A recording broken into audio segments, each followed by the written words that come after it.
J'ai vu un poisson se faire ferrer par le lobby. Ah, je vous demandais pardon, je veux une place, je vous en prie. Ils ont dit nous n'existons pas, pourtant nous dirigeons l'élite. Pour exister, il faut qu'on croie que le monde est antisémite. Antisémite, antisémite, antisémite, antisémite. Tu es partout, tu es le monde, tu es le musulman, le chrétien. Antisémite, antisémite, antisémite, antisémite. Tu es le goyim ou le porc, tu es le singe ou bien le chien. Bonjour à tous et Achtung, précision pour les fébriles de la DILCRA et les névrosés de la LICRA. Je précise tout de suite qu'il ne faut pas faire d'amalgame, c'est clair. Il ne faut pas dire les juifs, mais il faut dire des juifs. Ne faites pas comme le grand rabbin de France, Haïm Korsia, qui lui fait vraiment un amalgame nauséabond qui commence vraiment à sentir l'antisémitisme, car ce rabbi dit que tous les juifs sont liés à Israël. Quand même, il fallait oser. Israël, c'est ce qui nous permet d'être reliés à tous les juifs du monde. Israël, c'est aussi le centre de la vie religieuse juive. Nos tribunaux rabbiniques doivent être harmonisés avec les tribunaux rabbiniques israéliens. Mais dans un judaïsme mondialisé, dans un judaïsme européen, qui est porté aussi par Israël, Israël reste aussi la référence, le lien qui fait de nous, Am Echad, un seul peuple. Alors en ce qui me concerne, même si vous n'entendrez pas la différence, sachez que nous distinguons les Juifs avec un J majuscule qui désigne les personnes descendantes de l'ancien peuple d'Israël, de l'ancienne alliance, mais qui ont disparu aujourd'hui, et les Juifs avec un J minuscule pour les personnes qui adhèrent à une idéologie mythique telle que le judaïsme talmudique ou le sionisme. Donc on n'est donc pas juif comme on peut être jamaïcain ou italien, mais on est juif avec une minuscule par volonté, comme on est gauchiste, mondialiste, écologiste, libéral, anarchiste, membre du Grand Orient de France ou témoin de Jéhovah. Alors, nous avions vu la dernière fois le grand remplacement d'en bas. Voyons aujourd'hui le grand remplacement d'en haut. On parle beaucoup, et à juste titre, du grand remplacement d'en bas, car c'est un des plus visibles. Et on parle jamais ou très peu du grand remplacement d'en haut.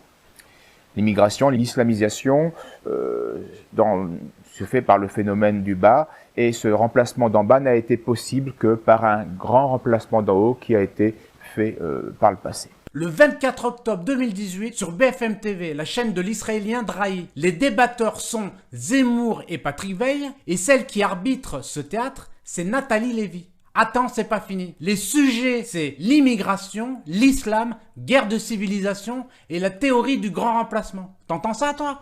Le grand remplacement. T'as Zemmour, Veil, Lévy sur la chaîne de Drahi et il te parle du grand remplacement. Et si vous regardez bien, ça passe comme une lettre à la poste. BHL détruit la Libye, Soros organise les vagues migratoires, puis Zemmour pousse les chrétiens contre les musulmans. Pour une guerre civile qui arrangera qui ? Pas la France. Pour commencer ce vaste sujet, je vous propose d'écouter Hollande lors de son discours au CRIF. Écoutons ça. Je veux conclure par une question que vous avez posée, Monsieur le Président. Français juifs, vous êtes chez vous, ici, dans votre patrie. Vous êtes chez vous en France. Vous lui avez tant donné à la France. Les Juifs sont chez eux en France. Ce sont les antisémites qui n'ont pas leur place dans la République. Alors tout le monde sait que Hollande n'est pas une lumière. Personne ne sera donc surpris de le voir se tromper ici grossièrement. Il confond allègrement la France et la République. Historiquement, il est faux de dire que les Juifs sont chez eux en France. Non, les Juifs ont toujours été des étrangers en France, et ce jusqu'à la Révolution. Ils étaient si bien des étrangers que nos rois les ont régulièrement expulsés du pays. Ça commence avec Childebert Ier, fils de Clovis, en 533, puis Dagobert en 633, puis le roi Philippe Auguste en 1182, mais cette fois-ci, on se saisit de leurs biens immobiliers. Ça recommence avec Saint-Louis, roi de France, en 1254. Ce sera la 4e expulsion. De nouveau avec Philippe le Bel, 1289-1306, en raison de leurs pratiques usurières.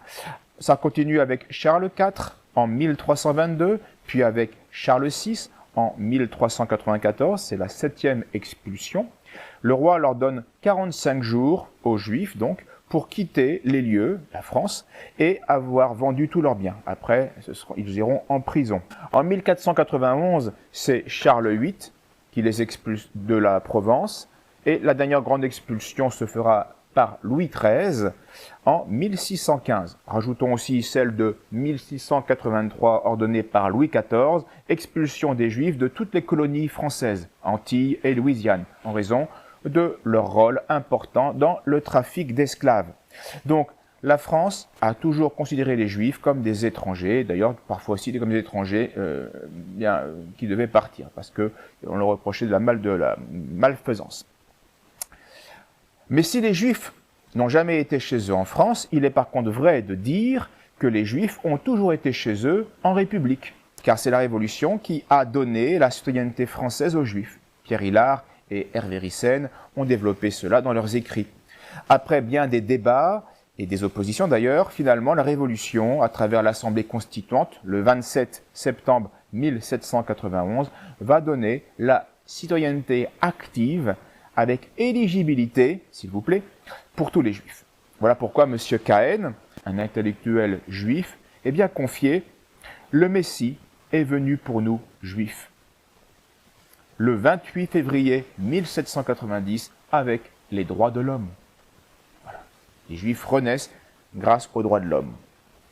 Voilà pourquoi aussi les archives israélites du 23 février 1889, donc pour le centenaire de la Révolution, déclaraient que les Israélites doivent bénir la Révolution et que tout Israélite qui a du cœur et de la mémoire, à quelque nationalité qu'il appartienne, doit avoir pour seconde patrie, pour patrie idéale, la France de 1789. La précision est importante, de 1789. Ensuite, eh bien, ce ne sera plus qu'une longue et incessante ascension que Drummond résume par ces mots. En 1790, le Juif arrive. Sous la Première République et sous le Premier Empire, il entre, il rôde, il cherche sa place. Sous la Restauration et la monarchie de Juillet, il s'assied dans le salon. Sous le Second Empire, il se couche dans le lit des autres. Et sous la Troisième République, il commence à chasser les Français de chez eux ou les force à travailler pour lui. Pour savoir la place du Juif sous la Ve République, eh bien, il suffit d'écouter ce qui suit. Quand on s'attaque en France à un Juif, il faut bien comprendre que c'est à la France tout entière qu'on s'attaque. Ah, j'entends les gauchistes s'écrier, mais cet homme-là était un homme de droite. C'est faux, mais acceptons. Eh bien, je leur réponds, écoutez alors ce jugement d'un homme de gauche. Pas plus de gauche que ça, mais écoutons. Oui, disons-le, à la face du monde, sans les Juifs de France, la France ne serait plus la France. Alors, pour les abrutis qui croient en une République en marche et à son discours ni droite ni gauche, eh bien je leur dis que tout cela est blanc bonnet et bonnet blanc et je leur propose d'écouter ce qui suit. Et je sais aussi que notre République ne serait pas la même et ne pourrait continuer à être la même sans les Juifs de France. Commencez à comprendre ? La réalité, c'est que c'est Bernard Lazare qui l'a dit, lui-même, il l'a écrit dans son fameux livre sur l'antisémitisme, « Les Juifs entrèrent dans les sociétés modernes non comme des hôtes, mais comme des conquérants. » Bernard Lazare, Antisémitisme, son histoire s'Écosse, chapitre 9. Les livres d'ailleurs de Drummond ne sont que le reflet de cette conquête. Qu'est-ce que les Français du XIXe siècle ont pu voir, constater ? Des Juifs, à peine sortis de leur ghetto, qui ont remplacé l'aristocratie française et se sont installés en maîtres dans les châteaux historiques de la France. On voit les Rothschild à Ferrières ou à Vaux de Cernay. On les voit aussi dans l'abbaye fondée par Simon de Montfort, connétable de France, qui fut un château habité par Blanche de Castille. Maintenant, c'est habité par des Juifs. On voit d'autres Juifs, Hirsch, à Marly, à la place du château de Louis XIV. Les Effrouzis sont à Fontainebleau, à la place de François Ier, et un Dreyfus de Gouanos à Pontchartrain, etc. Comment donc des étrangers venus chez nous en haillons ont-ils pu, en si peu de temps, posséder les plus beaux hôtels de Paris et nos châteaux historiques ? C'est une question qui mérite d'être posée. Alors on répondra, mais grâce à l'argent. D'accord. Mais comment alors ces cosmopolites ont-ils fait pour avoir tout cet or en si peu de temps ? Le XIXe siècle, vous le savez, n'a été qu'une longue et dramatique histoire d'escroqueries financières, de fructueuses razzias à la bourse, de krachs boursiers, de banqueroutes, d'usures, de vols, d'accaparement des richesses, puis tout cela aboutit à un monopole dans de nombreux domaines qui ont engendré la ruine de milliers d'hommes avec des centaines de suicides. Et tout cela a permis à ces financiers véreux, organisés comme une bande de vautours, de s'enrichir et de prendre ainsi en main peu à peu le commerce, le jeu, le cinéma, la presse, la politique, la magistrature, bref, tout un peuple. En 1815, les Rothschild sont venus pauvres, disait Drummond. Et en 1870, on les retrouve milliardaires. Qui peut croire une minute qu'un Rothschild ait pu travailler assez en 50 ans pour acquérir ces milliards? C'est là le grand phénomène de cette fin de siècle, dira Drummond. Le triomphe du juif, la transformation absolue de toutes les conditions de la vie économique et sociale sous l'influence du juif. La substitution du régime juif au régime chrétien. Il faut bien comprendre où se situe le problème. Le problème, c'est le système juif qui est fondé sur une escroquerie financière.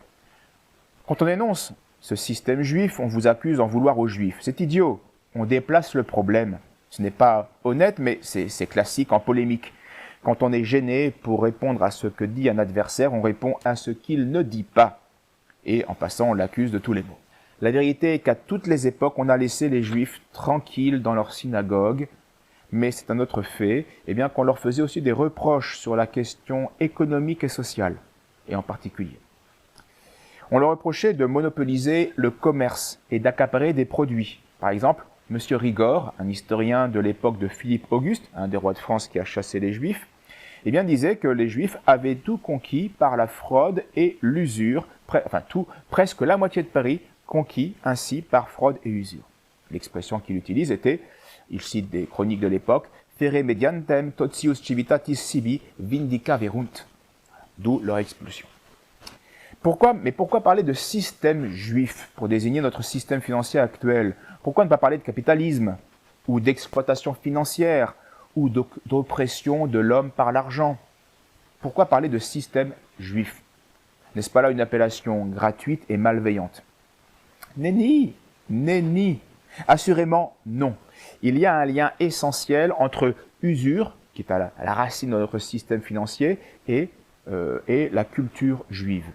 Et ce lien vient du Talmud. C'est un livre qui est propre aux Juifs. Seuls les Juifs accordent une autorité au Talmud. Or, le Talmud et son esprit pharisien favorisent officiellement la ruse, l'absence de scrupules, le mépris des autres par égoïsme exclusiviste. En effet, le Talmud ordonne explicitement de faire l'usure aux non-juifs. Il défend aussi de secourir parfois un non-juif qui est en danger de se noyer. Il défend de lui restituer ce qu'il a perdu, ou de lui donner un bon conseil, etc., etc. Bref, le Talmud engendre une casuistique qui étouffe tout sentiment d'humanité. Pour faire court, car nous n'avons pas le temps de rentrer dans tous les nuances et les détails, mais ceux qui le désirent peuvent se rapporter à l'œuvre de Judas le Prince que nous avons édité sur le Talmud, nous ne donnerons que 2 citations. Mais il faut savoir que selon la doctrine du Talmud, le juif n'a pas à tenir compte du non-juif. C'est quantité négligeable. Le principe directeur du Talmud est que le juif appartient à une race supérieure et qu'il fait ce qu'il veut.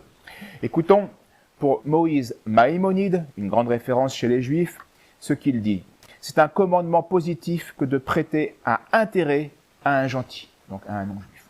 Ou pour Rabbi Aaron, un Lévi de Barcelone, la Torah nous ordonne, lorsque nous prêtons de l'argent à un non-juif, d'exiger de l'intérêt et de ne pas lui consentir un prêt sans intérêt, donc gratuitement, généreusement. En faisant cette discrimination, en refusant les dons gratuits aux autres, nous montrons combien est précieuse à nos yeux l'attachement à la loi divine. Le refus de prêter sans intérêt à un goy devient ainsi un acte aussi méritoire que la renonciation à l'intérêt en faveur d'un co-religionnaire. Les pères de l'Église et l'Église elle-même ont toujours interdit l'usure et ils n'ont jamais admis le profit sans travail, même dans le commerce. L'Église a formellement condamner le gain excessif. La vertu de justice doit s'exercer dans tous les domaines, même dans le commerce, et de charité d'ailleurs. Car il ne faut pas confondre, et c'est ce que notre système nous fait oublier, la possession et la propriété. L'escroquerie peut donner la possession d'une chose, mais seul le travail honnête confère la propriété. Un pirate cosmopolite ou un bankster, eh bien, vont posséder, mais ils possèdent illégitimement. Ils n'ont aucun droit à garder les biens usurpés par cette piraterie financière. Même si par l'argent mal acquis, ils ont pu ensuite absorber eh bien, de grandes entreprises commerciales, des établissements industriels ou des banques. La famille Bronfman est un bon exemple de ce cas, de cette mentalité. La famille Bronfman est installée au Canada, va parfaitement illustrer ce propos. Tout commence par une activité d'abord dans la mafia locale de Montréal. Les 4 frères Bronfman étaient des trafiquants d'alcool. Puis, grâce à l'argent de la contrebande, ils sont devenus, après la prohibition, les numéros 1 de la vente d'alcool dans le monde. Grâce à cet argent, eh bien, ils ont pu ensuite construire un empire sur le cinéma, avec le rachat des studios hollywoodiens d'Universal, et dans l'audiovisuel, avec la Deutsche Grammophon, des CD audio, de qualité d'ailleurs, ou alors dans des domaines bien plus tristes, domaine de la pornographie, etc. Et c'est ainsi eh bien, que Samuel Bronfman, qui était lui profondément religieux et sioniste convaincu, eh bien, a pu contribuer à la création de l'État d'Israël. Un de ses descendants, Edgar Bronfman, dont la fortune est estimée à plus de 30 milliards d'euros, a pu lui aussi accéder à la présidence du Congrès juif mondial. Et à ce poste, il s'est consacré à faire pression pour qu'en 1997, la Suisse accepte enfin de créer un fonds spécial de 200 millions de dollars pour les victimes de la Shoah. Et ainsi, la boucle est bouclée. Et maintenant, vous comprenez un peu mieux les liens qu'il peut y avoir entre Talmud, culture juive, argent, médias, Shoah, etc. Voici un extrait d'un procès médiatique où 2 juges du pouvoir médiatique, eh bien, M. Denis Robert et M. Matthias Enthoven, eh bien, vont demander à Étienne Chouard, un pauvre goy, de se soumettre au pouvoir invisible, unique, indépassable et incontestable. Cela se passait le 10 juin 2019 sur le Média. Je vous laisse regarder. Est-ce que tu as un doute, toi, personnel, sur l'existence des chambres à gaz? Mais qu'est-ce que c'est que cette question-là? Oui, non, mais... C'est pas mon sujet, j'y connais rien, non, moi. D'accord, mais non, tu peux pas répondre, j'y connais rien. Pourquoi je peux... Mais bien sûr que si. Alors, je vais te dire, oui, j'ai aucun doute. Voilà, j'ai aucun doute. Juste, j'y connais rien. Je te dis juste, je vais te dire, oui, j'ai aucun doute, parce que sinon, je suis un criminel de la pensée.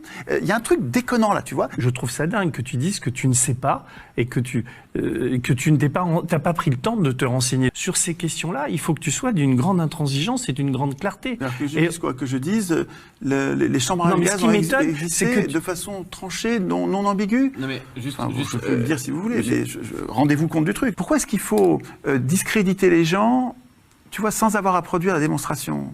Tu vas me dire la démonstration a déjà été faite 1000 fois, c'est ça? Alors quand vous me direz, mais oui, mais que réellement penser des chambres à gaz et de la Shoah?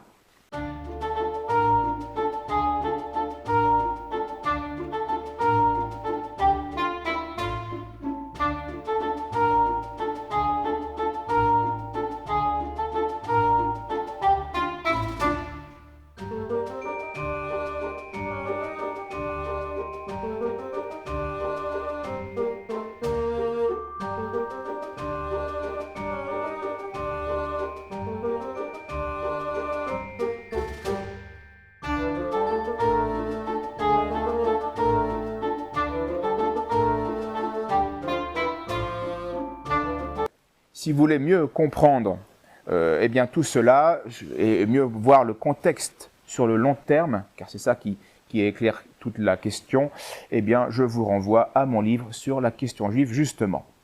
Revenons à notre financier talmudiste.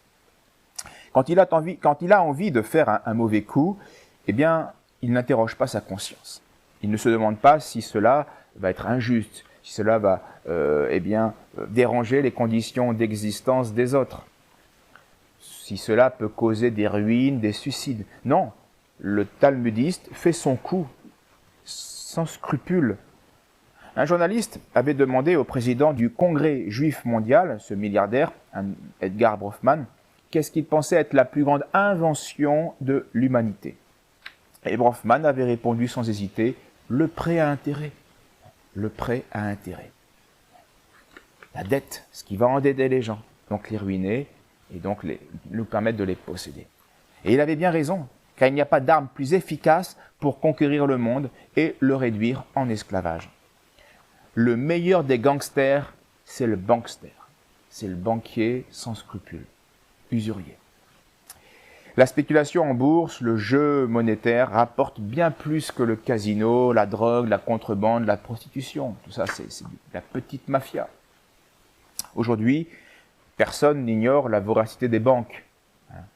Alors regardons, penchons-nous un petit peu sur la Goldman Sachs, assez connue, mais pour avoir d'autres exemples, eh bien, rapportez-vous, il y en a des centaines, au livre de Harvey Eisen particulièrement, La mafia juive ou les milliards d'Israël. Nous voulions toujours ressembler à Goldman Sachs.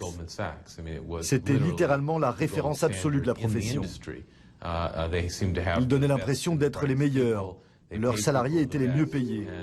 Ces gens sont là pour gagner parce qu'il y a beaucoup d'argent en jeu. Leur devise, c'était « Ce n'est pas suffisant de réussir, il faut enfoncer les autres ».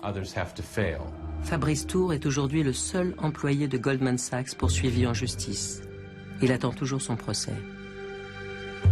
En échange de l'abandon des charges contre la banque, celle-ci a payé une amende de 400 millions d'euros, l'équivalent de 2 semaines de profit, sans avoir à reconnaître la moindre faute.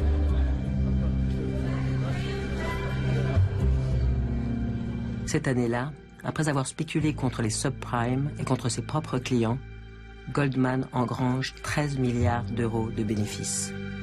Son PDG s'accorde un salaire record de plus de 50 millions d'euros.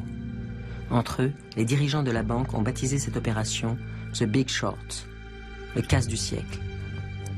Peu importe la couleur politique du président, Goldman est toujours bien représenté à Washington. Depuis plusieurs décennies, elle tisse un réseau d'influence au cœur du pouvoir.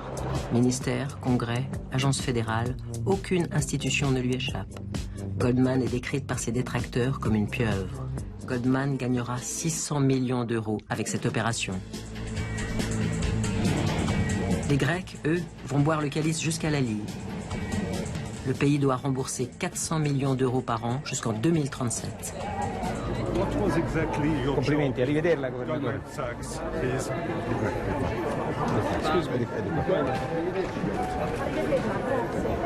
4 mois plus tard, à l'Opéra de Francfort, le Gotha européen célèbre en grande pompe le départ de Jean-Claude Trichet et le sacre de Mario Draghi à la tête de la Banque centrale européenne.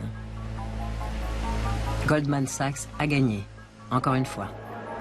Après les États-Unis, la banque étend son formidable réseau d'influence en Europe. En imposant son modèle et ses hommes, Goldman a échappé au contrôle des peuples et influence aujourd'hui directement la gouvernance mondiale. En tout cas, ce qui est certain, c'est que le système juif dans lequel nous vivons n'est pas chrétien, par définition. La civilisation juive a remplacé la civilisation chrétienne. Jusqu'en 1789, il régnait un ordre social chrétien, plus ou moins parfait évidemment, qui avait toujours combattu l'usure, plus ou moins efficacement évidemment. Parce que la malice humaine existe depuis toujours. Il y a eu des chrétiens, même chez les chrétiens, il y avait des voleurs, des usuriers, malheureusement. Mais le système n'était pas usurier, par essence. Mais depuis le règne de l'ordre talmudique, l'usure, eh bien, malheureusement, avec l'appui et l'approbation de la bourgeoisie, eh bien, s'est légalisée et a fini, eh bien, par pénaliser tous les aspects de la vie économique.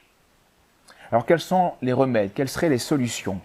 Selon Valérie Bugeaud, un docteur en droit et qui est anciennement avocat fiscaliste, la solution à la domination exclusive des banques, donc des banquiers commerçants, ce que nous vivons actuellement, eh bien, est plus politique que juridique et économique. C'est-à-dire, c'est une volonté politique, un peu comme les rois de France, ils ont chassé les usuriers. Voilà, c'est une volonté politique. C'est possible. C'est là la solution. Mais en tout cas, de toute façon, cette volonté politique passerait aussi par des aspects juridiques, évidemment, économiques. Et selon elle, tout cela doit passer par la disparition des 3 piliers de la domination financière actuelle, qui sont, dit-elle, la captation du contrôle monétaire par des organismes privés, l'organisation juridique de l'anonymat des véritables décideurs politiques, et enfin, supprimer la suprématie du droit commercial, devenant artificiellement un véritable ordre politique sur le droit civil qui représente l'ordre politique naturel. Le remède de Drummond, lui, pour résoudre la crise sociale, eh bien, rejoint en partie les analyses de Valérie Bugeaud. Son grand remède, en tout cas, était la confiscation. Ça revient à certains aspects historiques de l'histoire de France. Drummond insistait pour que cela se fasse sans secousse, sans effusion de sang et par de simples décrets, par volonté politique, c'est-à-dire légalement. Attention, on ne se fait pas justice soi-même, on ne se venge pas, on fait ça proprement. Car la richesse usuraire est essentiellement parasitaire, c'est antisocial. Elle n'est pas le fruit du travail économisé par d'innombrables générations, mais elle est le résultat de l'agiotage, du dol, du vol. Les banques nous volent les États, donc volent les peuples. Elle n'est point créée par le travail, mais elle est soutirée par une adresse merveilleuse dans la poche des travailleurs réels, par des sociétés financières qui ont enrichi leurs fondateurs, mais aussi en ruinant leurs actionnaires. En fait, Drummond renouvelait le souhait de Pierre le Vénérable, un abbé de Cluny, un grand abbé de Cluny, qui disait « Serviant populis Christianis et siam inventis ipsis divitiae Judeorum », ce qui veut dire que l'on mette au service des peuples chrétiens les richesses des Juifs, et cela même malgré eux. Richesses des Juifs sont entendues richesses mal acquises, acquises par usure, par dette usuraire, par vol. Voilà pourquoi, Drummond disait que quand le jour du triomphe sera arrivé pour nous, nous ne fermerons qu'une seule synagogue, c'est la bourse. On voit bien là le lien qu'il faisait entre le concept de système juif, système bancaire. Les spéculateurs, les exploitateurs, les usuriers sont donc des parasites sociaux, économiques. Leurs activités, leurs profits sont iniques, inhumains, antisociaux et bien sûr antichrétiens. Drummond était parfaitement conscient que le système juif ne concernait pas que des juifs, ni qu'il ne profitait qu'à eux. Ce serait stupide, ce serait trop simple. La réalité humaine est plus complexe. Loin de là. Il écrivait au contraire, écoutez bien cela. Imitons Saint-Louis et Colbert, mettons sous les verrous 300 individus juifs, catholiques ou protestants de naissance, mais qui se sont tous enrichis par le système juif, c'est-à-dire par des opérations financières. Forçons-les à nous restituer les milliards enlevés à la collectivité contre toute justice. Puis, convoquons une chambre économique. Une chambre exclusivement composée de représentants du travail et qui adoptera le régime qui lui semblera le mieux convenir aux intérêts de tous. Les millionnaires sont comme des fleurs dans un paysage. Il en faut quelques-uns. Ils permettent aux industries de se développer et ils ont leur raison d'être. La question change lorsqu'on se trouve en présence de gens qui, comme les Commando, les Caïns d'Anvers, les Lebody, les Bamberger, les Efrouzi, les Hein, les Mallet, les Bischofheim, ont 200, 300, 600 millions parfois, et qu'ils n'ont acquis ces millions que par la spéculation, qui ne se servent de ces millions que pour en acquérir d'autres, agiotent sans cesse, troublent perpétuellement le pays par des coups de bourse. Aujourd'hui, dans ces noms, il faudra ajouter Soros et ses compagnons, et qui avec des milliards se jouent de l'économie des pays, la Grèce, le Royaume-Uni, etc. Cela n'est plus une propriété, c'est un pouvoir, et il faut le supprimer quand il gêne. Le comte d'Armagnac était incontestablement propriétaire par droit d'héritage du comté d'Armagnac, et Louis XI n'a pas hésité une minute à lui confisquer son comté.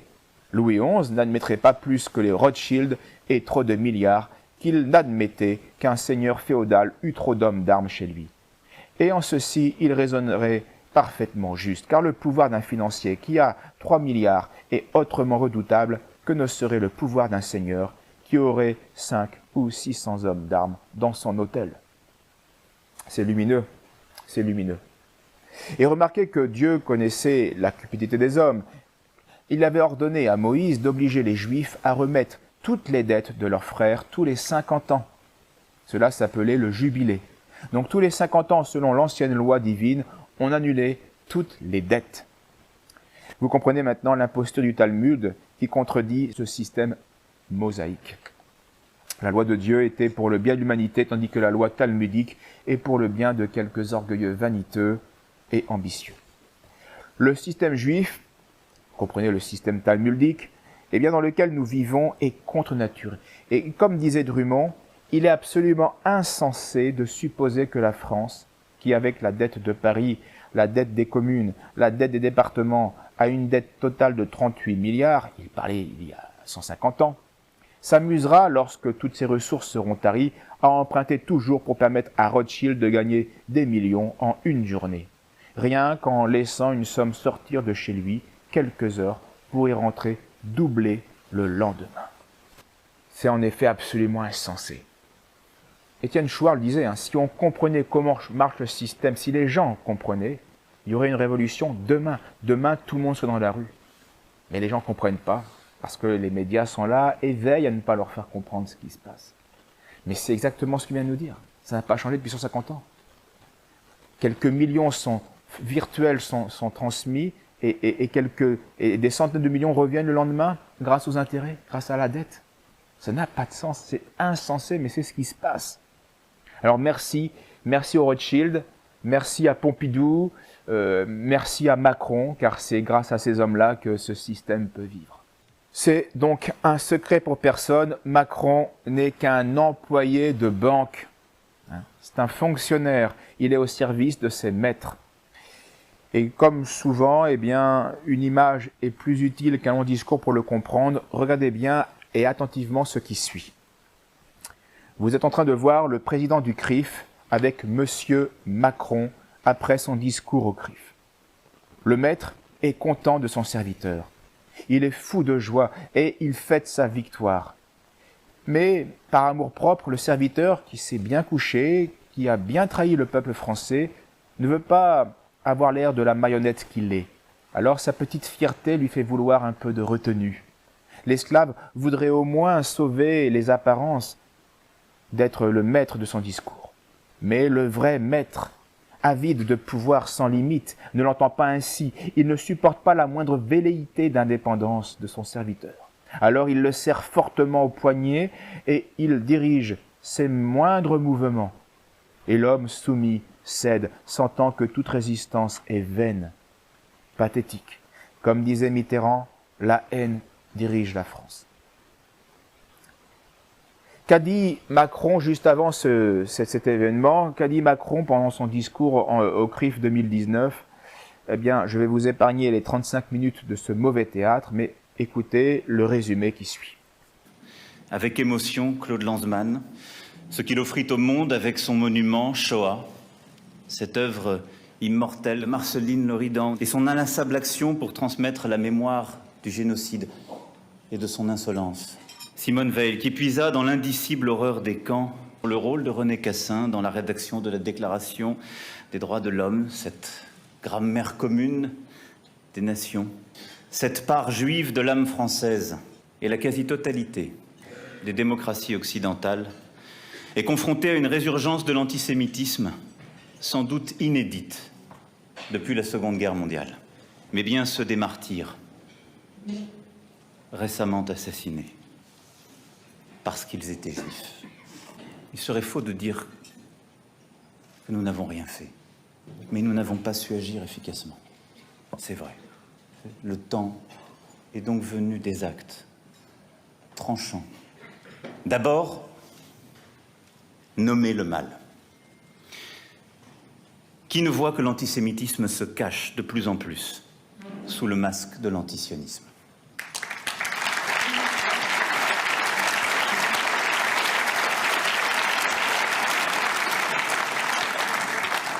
C'est pourquoi je confirme que la France, qui, comme vous l'avez rappelé, l'a endossé en décembre avec ses partenaires européens, mettra en œuvre la définition de l'antisémitisme adoptée par l'Alliance internationale pour la mémoire de la Shoah.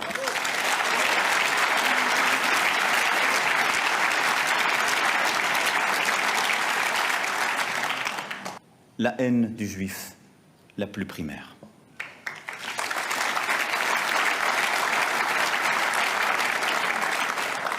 De la même manière, il n'y aura aucune complaisance à l'égard des pratiques de boycott et du BDS, plusieurs fois condamnées en France et qui le seront à nouveau.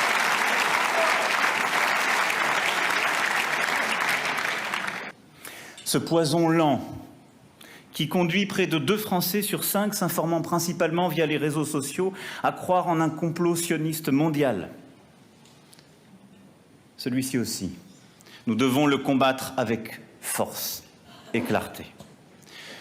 D'ores et déjà, nous avons entamé un travail avec des plateformes comme Facebook, qui a choisi la France pour lancer un fonds doté d'1 million d'euros en faveur du civisme et contre la haine, et qui a accepté la présence en son sein des régulateurs et juristes français pour améliorer ces pratiques. Le combat européen doit se poursuivre, mais il est trop lent. Et nous ne pouvons plus attendre. C'est pourquoi la députée Laetitia Avia déposera dès le mois de mai, c'est-à-dire dès la première fenêtre parlementaire possible, au Parlement, une proposition de loi pour lutter contre la haine sur Internet. La France doit aussi tracer de nouvelles lignes rouges et nous le ferons par des mesures concrètes et des décisions que la loi permet aujourd'hui de prendre.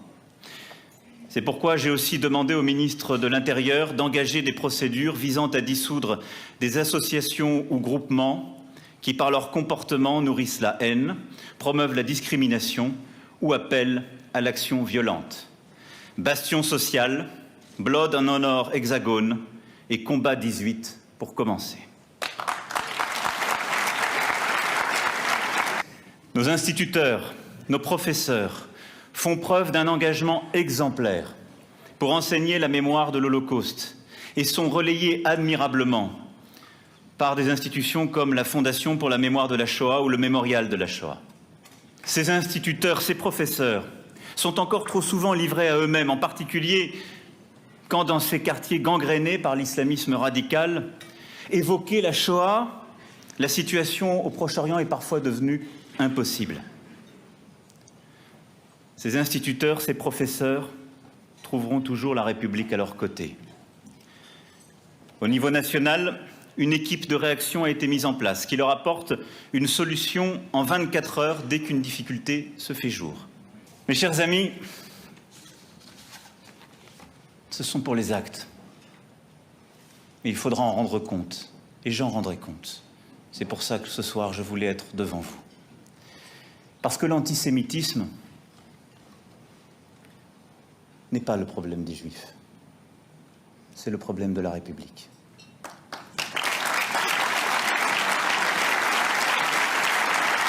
La haine du Juif, c'est tout à la fois la haine du communiste et du capitaliste.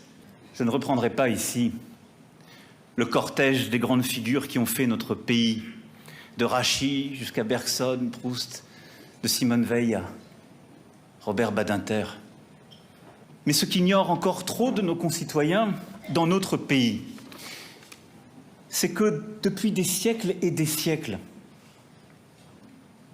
de grands juifs, de grands commentateurs des textes sacrés ont été en France, qui ont dit tant de ces textes et sont connus à travers le monde, que les plus grands commentateurs de la Bible et du Talmud, juifs, ont été dans tous nos villages et ont rendu parfois ces villages célèbres à ceux qui n'ont jamais mis le pied en France. Élisère de Touques, Samuel ben Salomon de Falaise, Simba de Vitry en Moselle, Samson ben Isaac de Chinon, Moïse d'Évreux, Pérez ben Elia de Corbeil, Moïse de Coucy, Isaac ben Samuel de Dampierre, Samson de Sens, Eliakim de Châlons, Jacob de Pont-Audemer, Matatia d'Avalon, Salomon de Château-Landon, Meshulam ben Nathan de Melun, Eliezer ben Samuel de Metz, Joseph Tobelem Bonfils de Limoges, Haïm ben Isaac de La Rochelle, Menahem ben Salomon Méry de Perpignan, Jacob ben Makir de Montpellier, Aaron ben Pérez d'Avignon, Abraham ben David de Narbonne, tant et tant de noms connus à travers le monde. Parce qu'ils ont dit. Mais nous tiendrons. Et à la fin, nous gagnerons. Vive la République et vive la France.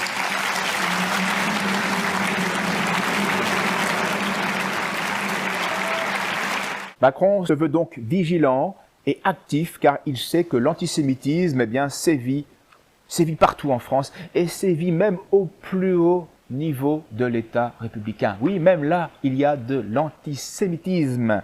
Le banquier de Rothschild sait qu'un ancien Premier ministre de la République avait jadis osé dénoncer le lobby juif capable de se montrer indigne dans des opérations indignes.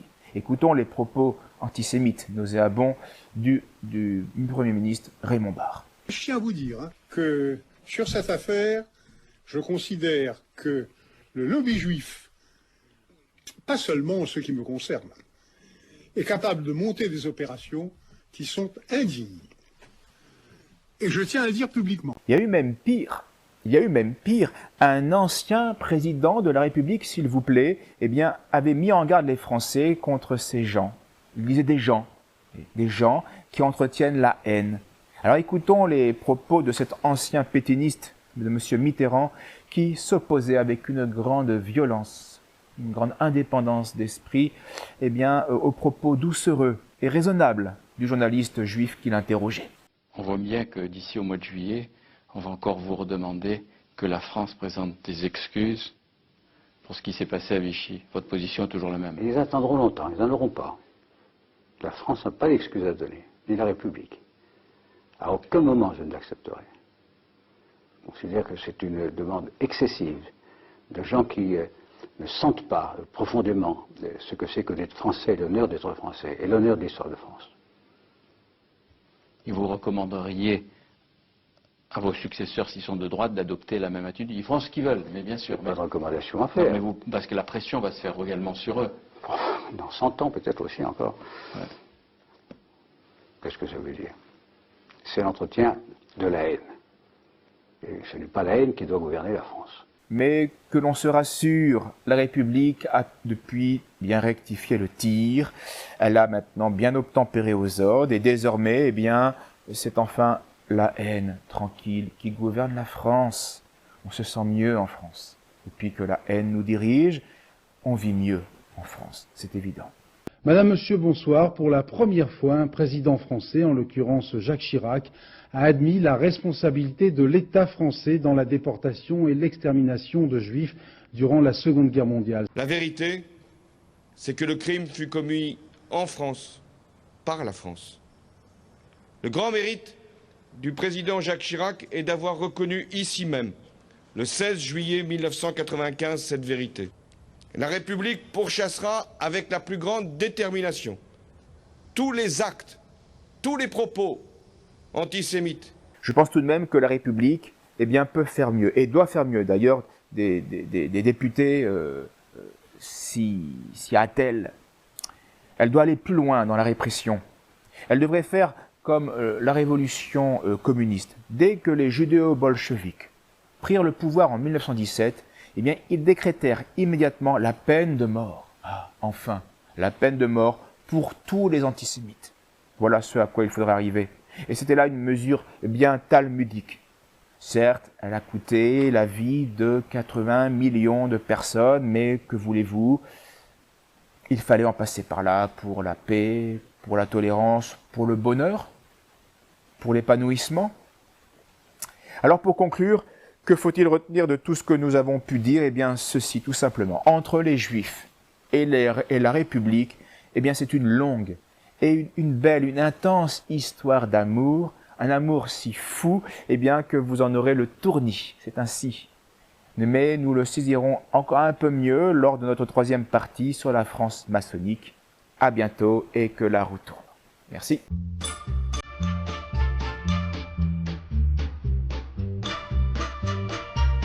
Tu me fais tourner la tête, mon manège à moi c'est toi. Je suis toujours à la fête quand tu me tiens dans tes bras. ferait le tour du monde, ça ne tournerait pas plus que ça. La terre n'est pas assez ronde, mais pour dire